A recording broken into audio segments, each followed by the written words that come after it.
members, I should remember in Parliament of Cambridge. Thank you so much for giving up your Friday evening to come and attend this meeting this evening. Obviously the vote was some 6 weeks ago now. Very dramatic, very different views across the country, very different views within our county, very strong views within the city of Cambridge. And I've had many, many people contacting me, concerned about the general issues, concerned about the practical impact. And I'm very grateful to the City Council for arranging this meeting tonight to give us the chance to bring some expert local voices to join your voices as we try and formulate a strong response to government to make sure that Cambridge's future is protected in what are quite uncertain times. Now, the plan tonight is essentially I'll ask those who at the moment the leader of the City Council to make some introductory comments. There will then be presentations from our 3 main speakers, and then there will be plenty of opportunities for you to make your questions and your points.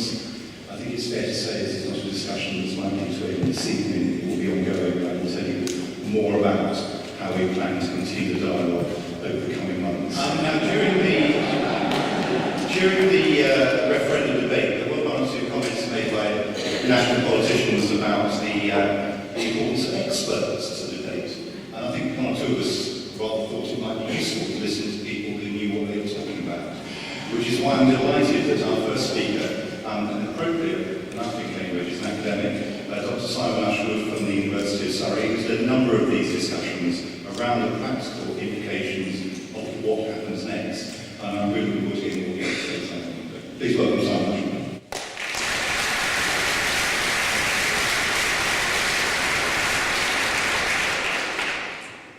Thank you very much for inviting me. It's a pleasure to be here, not least because it means I can actually get around the M25. I'd like to start off by telling you everything's going to be okay. That there's not going to be a problem, that we're going to sort this all out with a minimum of fuss. But of course I'm not going to, because that's clearly not the situation that we are in. What I want to cover in this short set of remarks is really just some of the key dimensions that we might think about, open some questions that we might discuss, and maybe set out some ways forward from where we are. And I think that's really the key message, that at the moment there are a lot of people who are very unhappy, who are very uncertain about what is happening, about what might happen. And that really reflects, I think, some key weaknesses in the way that the referendum debate was conducted. So first of all, a lot of what happened in the referendum was about voting against something, rather than voting for something. But neither side in the campaign presented a clear articulation of what we are staying or remaining in the EU for. And I think that's really what we need to be thinking about at this stage. That when we're thinking about what a Brexit looks like, we need to understand why we are doing it in the way that we are doing it. But if we're not clear about our goals and our objectives, then we will have a real problem in trying to realise them. Now, we saw that in the lack of planning on both sides for this particular outcome of the referendum.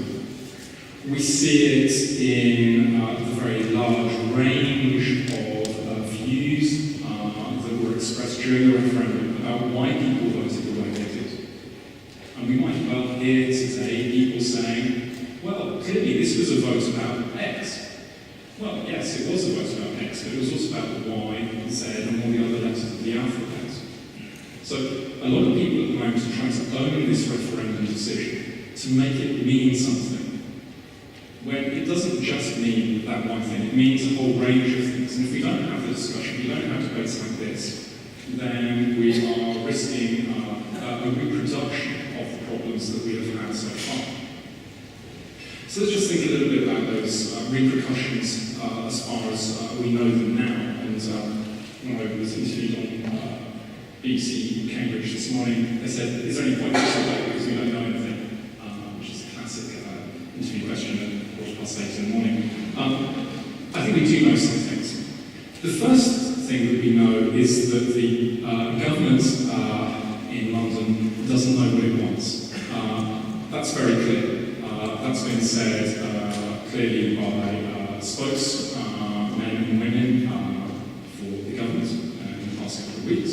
It's why Theresa May is travelling around various European capitals to find out what might be on offer so that the government can start making a decision about whether it likes those different alternatives.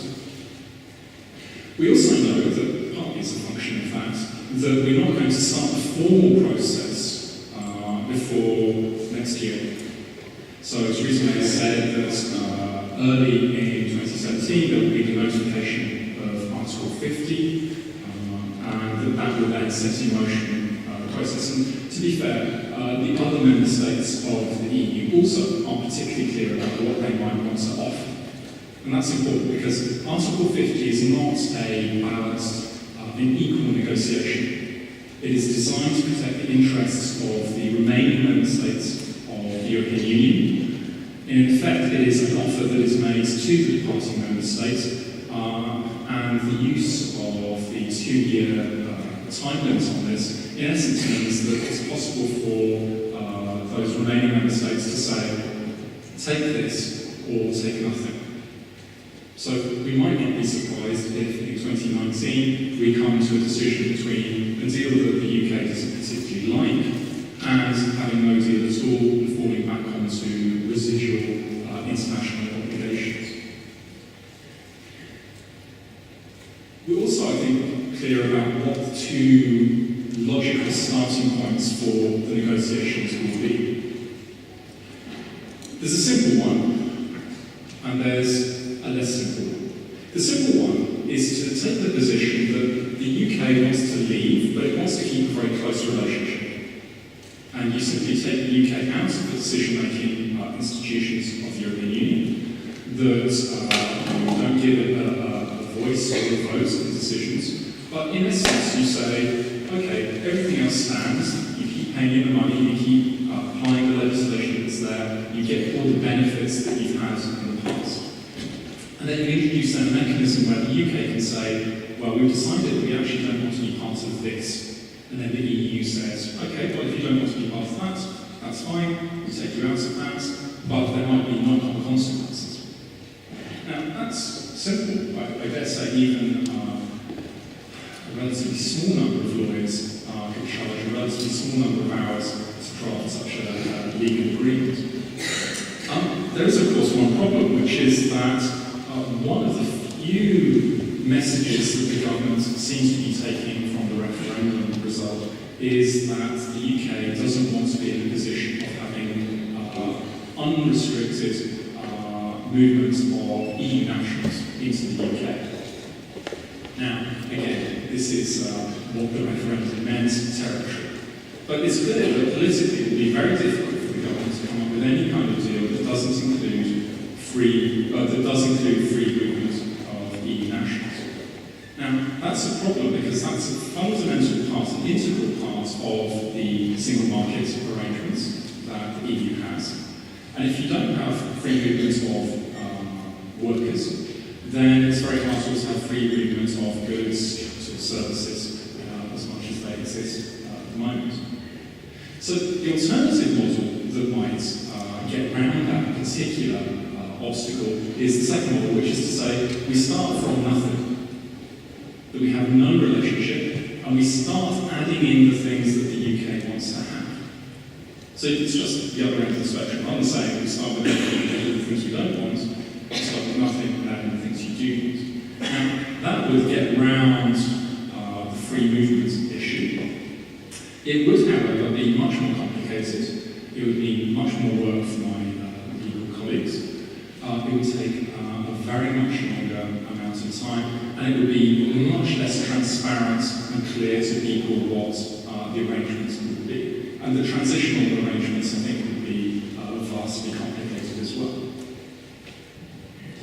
In short, there are no good models that are available. There are no off-the-peg examples with third countries that exist that we can simply repurpose for this particular situation. And the simple reason for that is that there has not been the situation of a member state leaving the EU, rather than all the other examples which are of third countries that are trying to move closer to the EU. And we can, again, discuss that as we go along. I think we're also starting to see the outlines of the economic consequences, and I think this will be picked up by other members of the panel as we go along. At the moment, we have the very first signs of what the transitional costs are going to be. You've seen the Bank of England cut back its growth forecast yesterday, the cut in interest rates, the indication that it is prepared to make further use of the tools that it has at its disposal.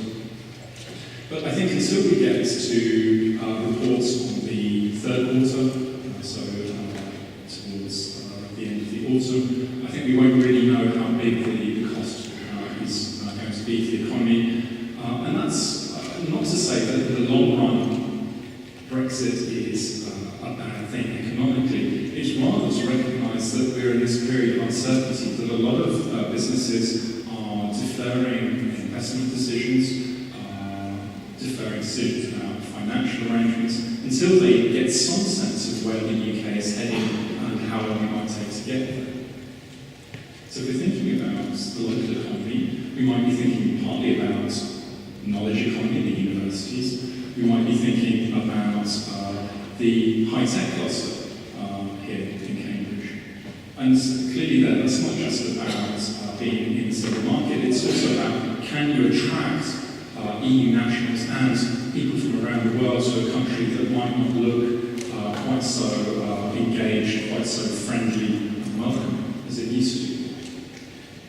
And we might, I think, also think about the impact on agricultural sectors. There's already large farm producers are indicating they're having difficulty securing labour to collect crops, to harvest, to look after produce. And that will be an issue that will become more and more serious if there are restrictions placed on free movement in the longer term. So there are lots of transitional decisions that can't really be made until we get a bit further down the line of Article 50 and the government is a bit clearer about what it wants to do. So the last point to wrap up on is one that I've already mentioned, which is that we need to think about what kind of country we want to have, what kind of society we want to be, what do we want to work towards. And I have views, but they're just views one amongst millions. And if we don't have the discussion, if we don't have the debate, we don't have a sense of what we want, how we want to be, then we're going to find that the difficulties of the transition to a post-Brexit situation are going to be all the more difficult and all the more lengthy. And I'll leave it there. Thank you.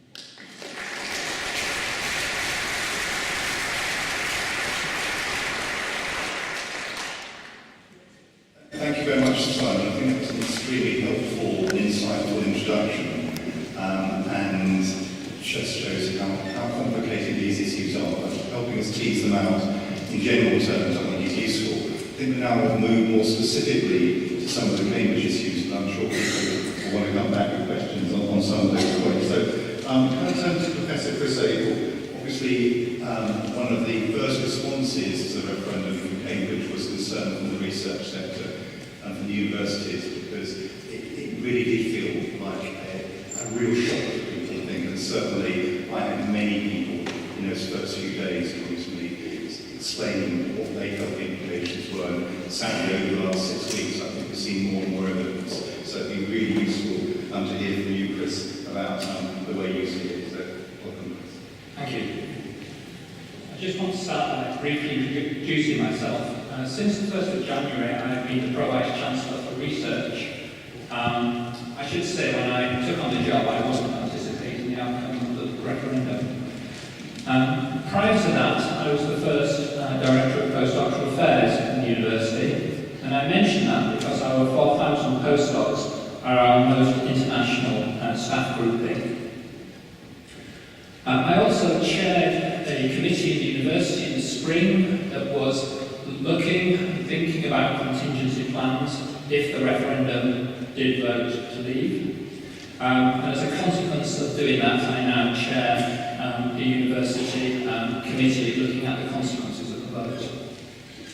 So it's with this background and these interests that I'm speaking to you, and I'm just going to focus on 3 issues: our staff, our students, and our research.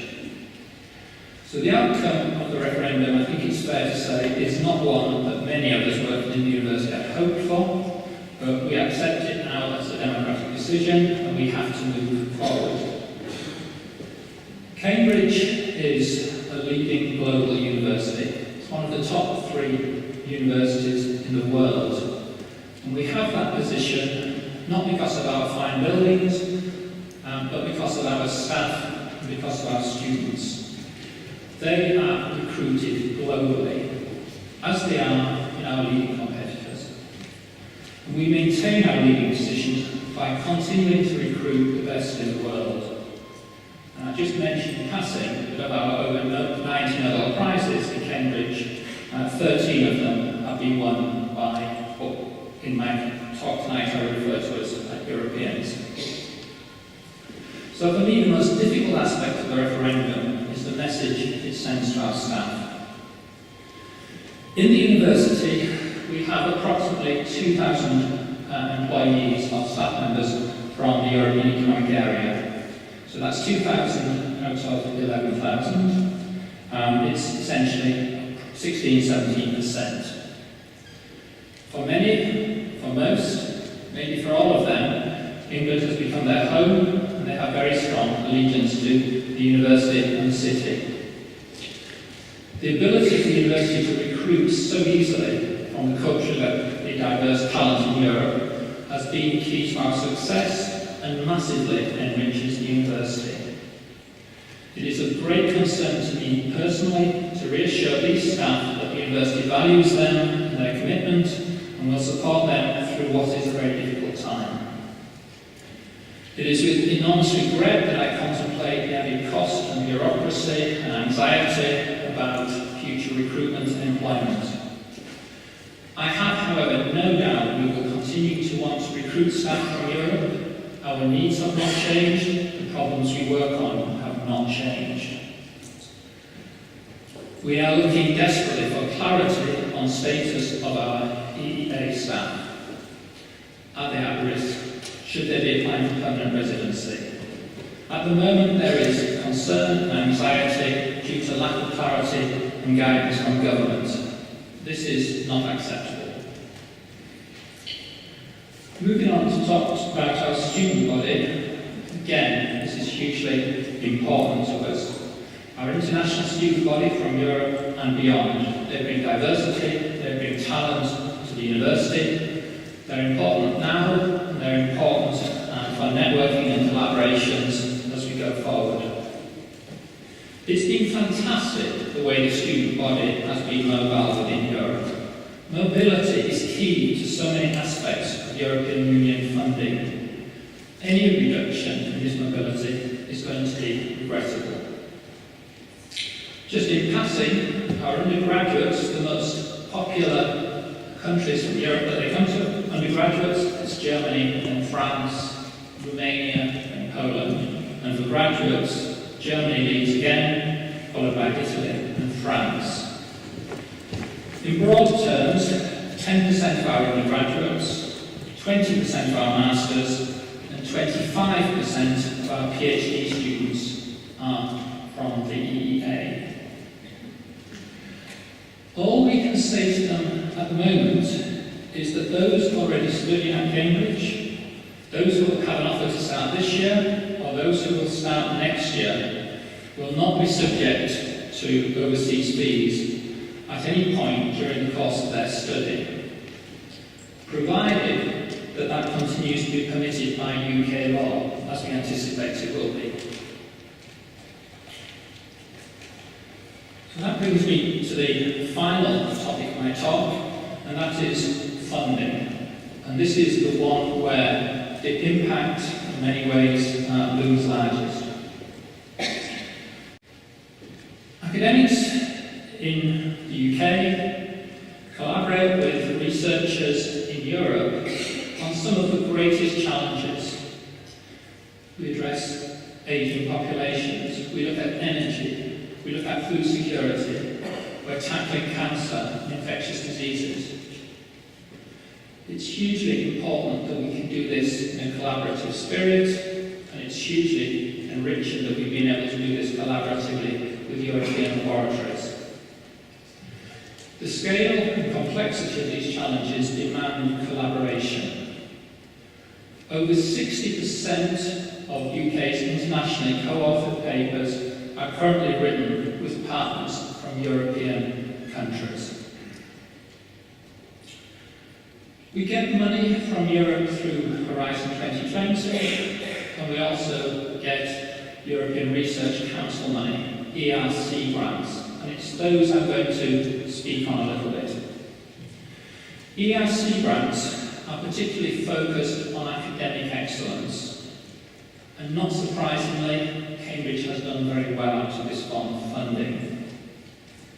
Being able to apply for ERC grants has become very important to us institutionally for recruitment, and even though we haven't been thinking about this before, retention of our very top staff. But we're having to think about both issues now. UK institutions have collectively won more ERC awards than any other country, 989 compared to 625 for Germany, 577 for France. ERC funding has contributed more than £1 billion to the UK knowledge economy. And out of Framework 7, which came before Horizon 2020, we received about 16% of the total funding available at about €7 billion. To put that in perspective, the science budget last year in Britain was under £5 billion in total. In the UK, we spend less than 1% of our GDP on research and development. That is below the European average of just over 2%. In fact, it's 11th in Europe. So we might have more than pulled our weight in Europe, but we are dropping out, or risk dropping out, from much lower funding level. It's therefore very important that the government finds additional funds for research to compensate for the loss of EU funding. Promising noises have been made, but as yet, not surprisingly, there's no firm commitments. Cambridge, I've spoken about the situation in the UK. Cambridge has been the highest, has received more European funds than any other university in Britain. Out of Horizon 2020, up to February, we received just under €100 million. Oxford was second with €80 million. I cannot overemphasize how important European funding is to our university. Complete departure from Europe potentially puts our access to all of these funds at risk. That means effectively about 15% of our research budget that could disappear. That is why the details of Brexit matter and why the negotiations going forwards are so critical. I should say that even in the worst case, with this very significant loss of income in prospect, the university is still firmly committed to its expansions, to its plans for developments of various aspects of the infrastructure. And we welcome the announcement by Moody's post-Brexit that we maintain our AAA credit rating, which enables us to borrow money. We're the only university in the UK that has retained that, as far as we're aware. So, to close, we should remember that despite the current uncertainty, we are still a member of the EU until Article 50 negotiations are concluded. We are still a fully participating member of Horizon 2020, and that hasn't changed. All existing project grants and contracts will be honoured, we understand, and we will be fully eligible to apply for funding until we completely pull out of Europe.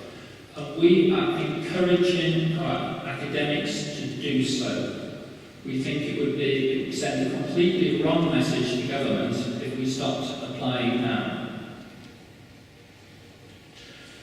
We as a university will continue to make the case for the importance of freedom of movement. It's more important than ever to our academic community. It's essential to us to attract and retain staff and students. And again, free movement exists at least until Article 50 negotiations are concluded. It goes without saying that myself and other members of the senior leadership are talking to other universities, we're talking to the UK government, we're talking to the European Commission. We're mapping out the challenges and the priorities, and we're working very hard to get the best possible deal. The university is over 800 years old. It's been through civil war, it's been through war, it's got a resilience, and it will no doubt continue to contribute to society through teaching, research and learning. What we're having to do is adapt to all the issues that I've related to, and then we're having to refocus, and then in this new world that we find ourselves, look for new opportunities, new collaborations, new ways of working. And that's what I will be doing in the months and years ahead. Thank you very much.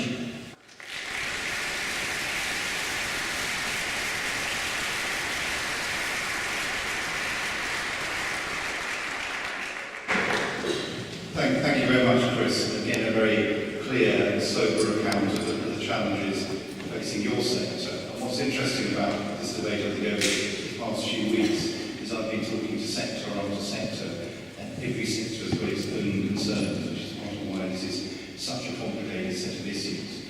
Obviously, the business community in Cambridge has got a broad range of issues. I'm very pleased to welcome someone who will be very familiar to a lot of you, Claire Ruskin, from Cambridge Network, well known, I think probably can bring a different perspective as well. So Claire, very pleased to hear from you. Thank you, Daniel. As you will all know, there isn't a single view for business. Businesses are very different, and I've been speaking with large and small organisations. I work mostly in the high-tech region myself, but I also have very good links with low-tech and indeed no-tech, and have been speaking with employers and employees. The one thing everyone has in common is that they know that businesses have to crack on and keep delivering. If businesses get dealt lemons, they generally will find out how to make lemonade, and a few of them might learn how to make tequila sunrise or some other lemon-based cocktail. Businesses do not survive for very long worrying, and they're made up of people who need to earn wages to support themselves, their families, and to make a contribution to shared facilities through their taxes, roads and hospitals will need people to work to contribute towards those.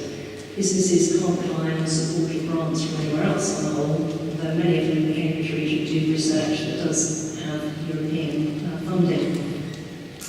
So, Friday the 24th, business leaders generally communicated with their staff, possibly rather more than they had done in the run-up to the referendum, because a lot of their staff were very distressed. So we do have a lot of people from Europe in business here, and we rely on them. A lot of people were in shock. 6 weeks later, there's still a lot of concern, but most people are being as productive as they could be, so they are getting on with it and finding new ways to make lemonade or tequila sunrise. We've heard of non-UK staff cutting short their time in the UK already, and we've heard of others not accepting job offers when their other options are elsewhere. So we do have significant signs of concern still. The region is strong in agriculture, and farmers are benefiting from the wheat pound at the moment. but the cost of supplies, energy in particular, telling me is offsetting that. So the future will be different. Payment won't be made necessarily through the same mechanism, and you need to work out some things that will cover half of their income for some, potentially. Huge dependency on workers from overseas, and the story is consistent that British people will not take these jobs, even though they end up being reasonably well paid. They can be hard work. Retailers are seeing spending reduced, and now are concerned about further falls when prices of imported goods go up.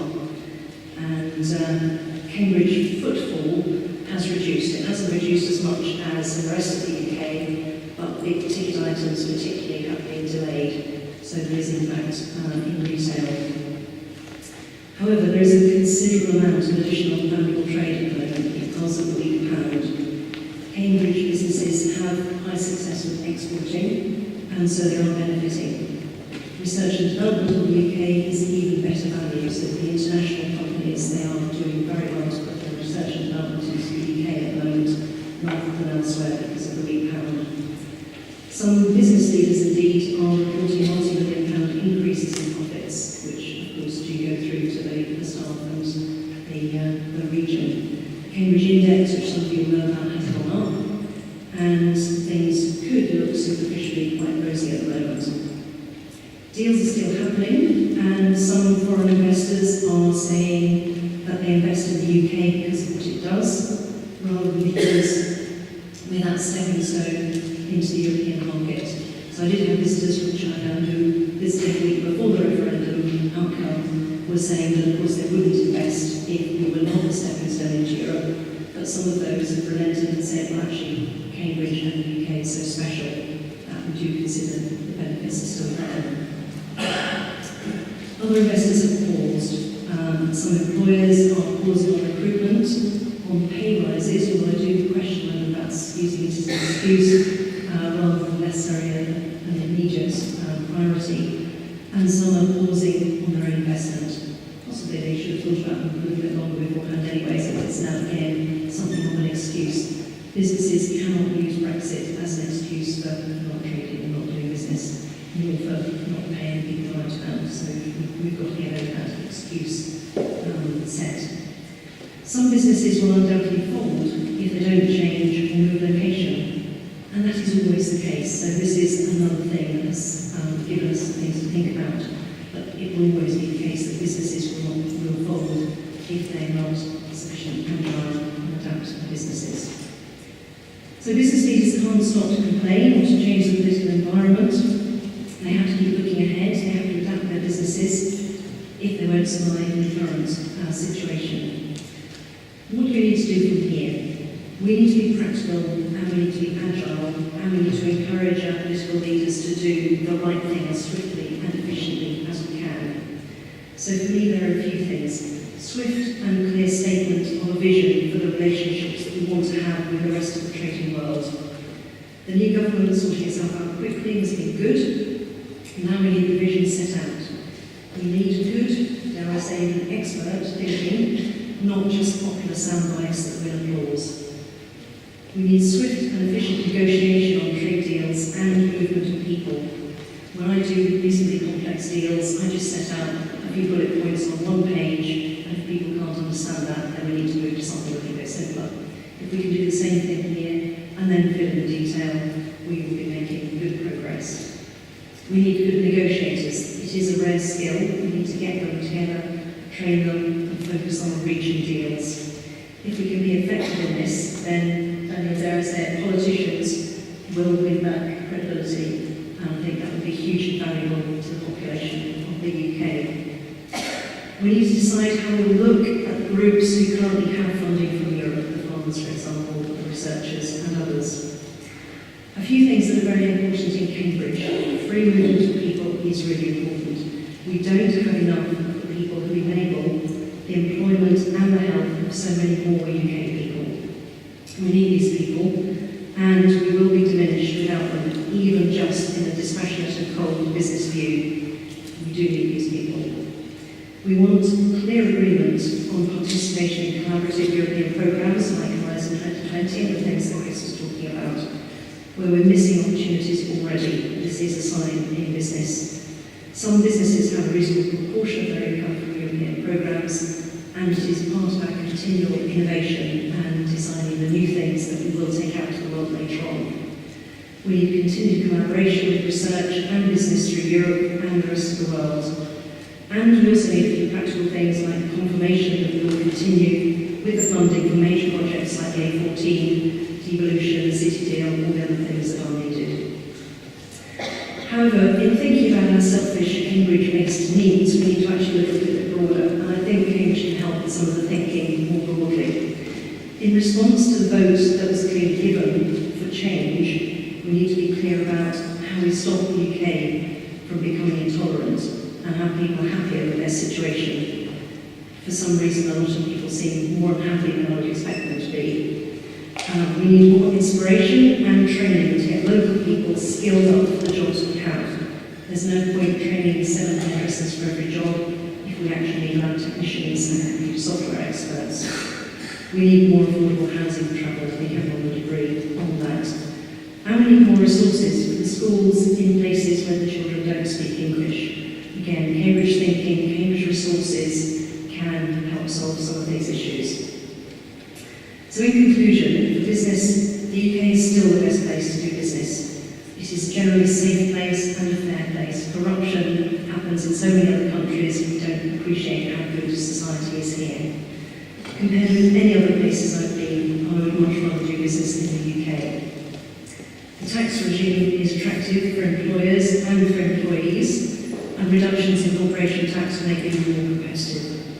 The research has done on tax credits and the patent IP world that we live in here, the schemes are better than in other countries, and that is why businesses are continuing to invest here.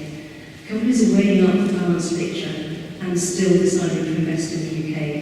AstraZeneca, GSK and many others are continuing to invest hundreds of millions of pounds in the UK, and we should appreciate that.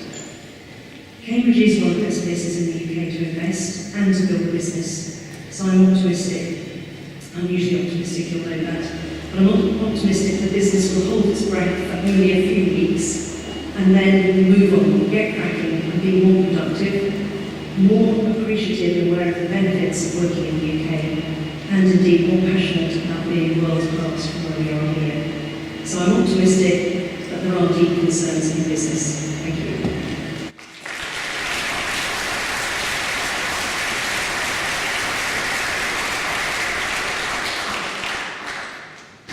Thank you very much, Claire. And again, a very clear account, I think, and again showing us how complicated these issues are, with some potential positives, but also a range of concerns alongside.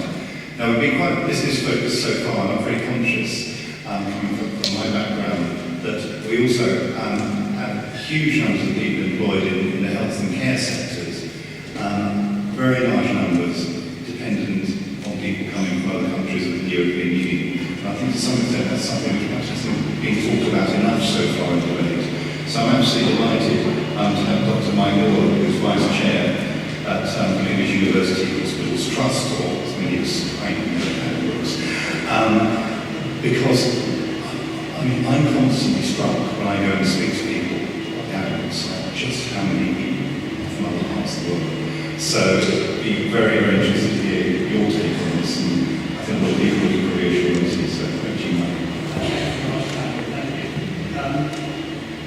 The question we were all faced with 6 or 7 weeks ago was to Brexit or not to Brexit.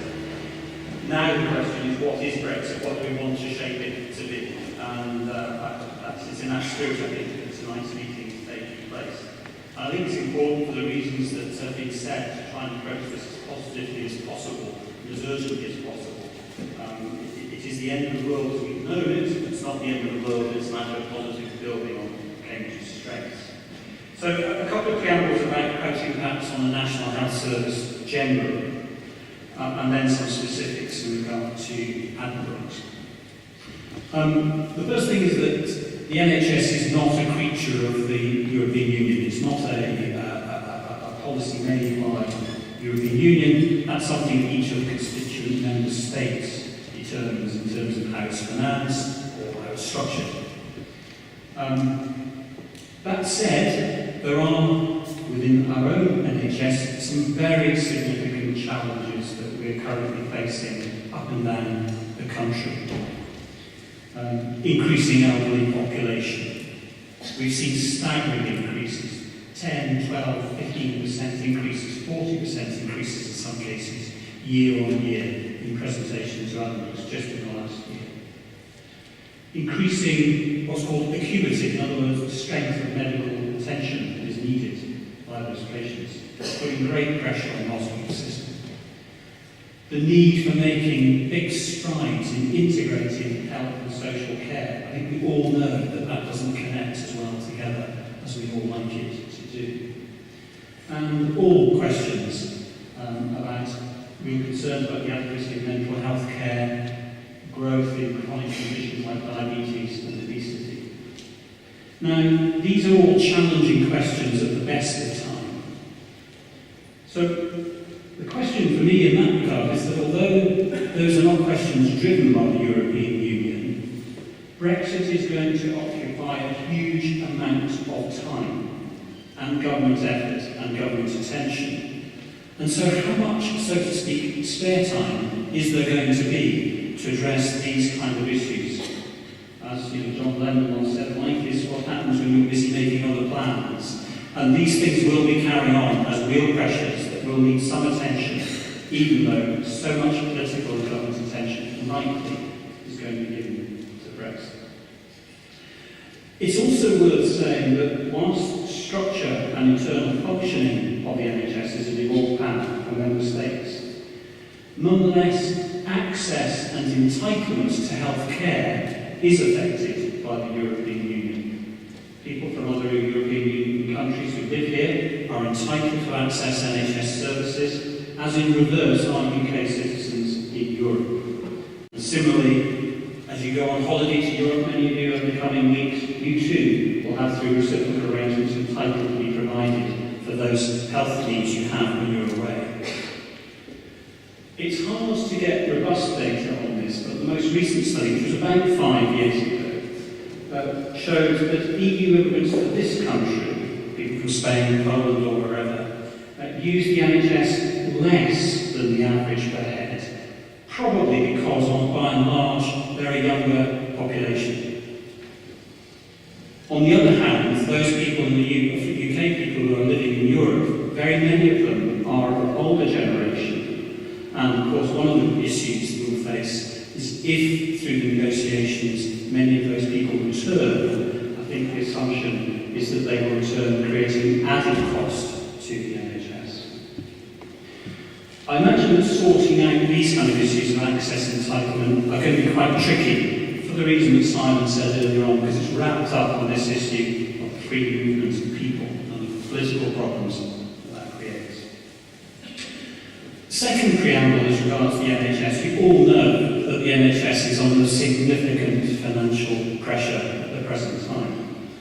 Overall NHS spending across the country just squeaked in, and I mean just squeaked in, on budget for the Department of Health last year. But the signs are that is very unlikely to happen this year, and huge numbers of trusts, hospitals, community organisations are reporting deficits, including Admirals, of a very significant degree.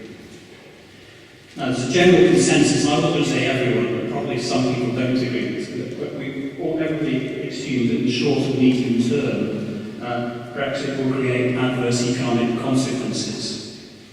Growth projections down, potentially that means taxation rate is down, etc. So there's a real question about the extent to which it is possible to address these NHS deficits in the current and forthcoming economic climate. And we could see, in some specifics, NHS costs increasing through Brexit. So to give you an example, and I mean Claire's point earlier on, it depends which business you are, what the impact on currency variations, etc. actually are. But to give you an example, in the NHS would be drug costs, clearly a very significant component of NHS costs. Currency markets are volatile, have an adverse impact on inflation, but pharmaceutical companies' core pricing is often in US dollars. So prices elsewhere therefore reflect the local exchange rate to the dollar. At the moment, that would therefore present, all other things being equal, an increase in drugs costs to the UK at the current position on the currency markets. So turning then away from those general NHS-wide issues to some local ones. I'm going to cover two big categories, and I'm going to echo some of the points the previous speakers have already made: staffing and then research. First and most obviously, staffing. Addenbrooke's Hospital is an international family serving this city and far beyond. If you go to any ward, any surgical area, attend an outpatients clinic, or go in those miles and miles of tunnels that you may or may not know exist beneath the hospital, you will come across a huge array of international people from all over the world providing health services at CUH. And you may well have seen some of the stuff on Twitter, where, for example, surgical teams in the surgical garb have come up showing placards of the country from which they've come. Across the world, the NHS is provided for people as an international family. The NHS generally has 4% of its workforce from non-UK, EU countries. It's quite nice with that phrase, but other than UK, EU citizens.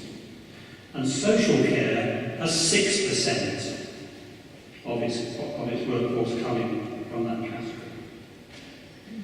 But Addenbrooke's has three times as many coming into that category. Nearly 12% of our current workforce comes as non-UK EU citizens, with a further 16% coming from other parts of the world. I haven't seen data for this across the UK, but I suspect this is probably not unusual for highly complex, world-leading hospital environments delivering care which is far beyond just their local population and existing in relatively hot economic climates. So I suspect that pattern is not unusual for some of the major big research and teaching hospitals across the UK. Addenbrooke's requirements are very simple. In the short term, it's provided early assurance to people who are part of our teams and who are unsettled. There's no question that they are unsettled, of their continued entitlement to stay. The government negotiating reasons has not yet given that assurance, but we will continue to press that case because people are unsettled. Second, in the medium term, we need to find a sustainable model for recruiting staff. Some of our current workforce will leave, and we will need to replace them. People move around, other things arise for them. So even if assurances to current employees can be made, we will need to make CUH an inviting prospect for future employees. Now, there are technical ways in which that can be done. It was already exercised by us last year, going through what is called the Home Office, the Migration Advisory Committee, so that we could recruit the substantial number of new nurses that we did last year from across the world. There's also though a much longer term question, but one which does need addressing soon. Some people do question the ethics of rich countries bringing in so many people from across the world to provide health care and therefore not available to provide health care in their own countries. And I think that's a very fair and legitimate ethical challenge. Our problem is that in order to provide the care, we have to do that. But it throws up the major challenge, which is how are we going to train within this country, or provide adequate resourcing and adequate training to make us less reliant on that. How are we going to do that is a major challenge. All of these things are things that need to be dealt with nationally, but I think as well part of tonight is what can we do locally. We know that Cambridge stood out in the proportions of people who voted to remain. And that's because I think Cambridge has a very strong sense and history of being an international and therefore European city. And I think there is something worth thinking about of the position and the policies in regard to housing, infrastructure, training, community facilities to maintain Cambridge its sense of being a Europe and internationally friendly city. The second area I want to touch on is just implications for research, and Chris has already picked up many of the same issues that I was going to pick up, so I won't go at length on this. But we have a unique biomedical campus based around Admiral's Hospital. It has some of the strongest clinical and medical scientific research going on anywhere in the world. And it's a partnership with the NHS, the university, national research bodies like the MRC, charity-funded research institutes like Cancer UK, etc. And of course we've had AstraZeneca come onto the site, and we will see Papworth Hospital come onto the campus next year or so. And all of that is within a generally supportive research and scientific community in Cambridge and its environs. And Cambridge builds on its own success. We all know that economic phrase of things cluster around each other. Here in Cambridge we excel at all three layers of the onion, if I can put it that way. Biomedical research at its purest, translating through into medical research and then translating through into clinical applications of that. But there are three national asks that we have as a hospital in order to make sure we maintain and improve our preeminence. First, we need nothing to stand in the way of the free movement of researchers across Europe. This is the same point as for staffing generally in NHS, except whereas for nurses, in principle, if you provide sufficient training locally, you could provide that as a solution. It's different in logic when you think about research, because in research, you want the best possible research people working collaboratively in teams, and you're not respecting of national boundaries. Second, we need to resolve quickly the funding of medical research.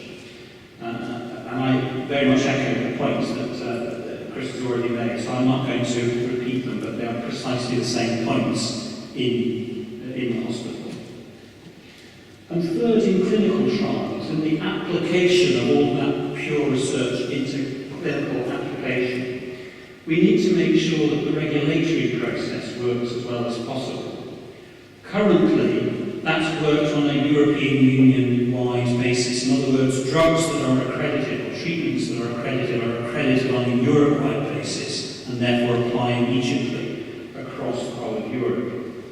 And if we were to move away from that system, that potentially would have adverse effects on us. So our ask here is to maintain the current system or something as close to it as possible. And again, there's a local ask to research, which is a discussion within Cambridge in regard to how we develop the economic development debate, which recognises the reality that so many of the assumptions we've had in the past, which just assume Europe, are no longer there, and thinking about the way in which we can position Cambridge going forward. There are lots of other more detailed issues, and I'm sure there are lots of things that no one has yet even thought about that will come up in this. But what I've covered so far, issues to do with access to care, funding, the effect on staffing, and the effect of research, these are the things that occupy us at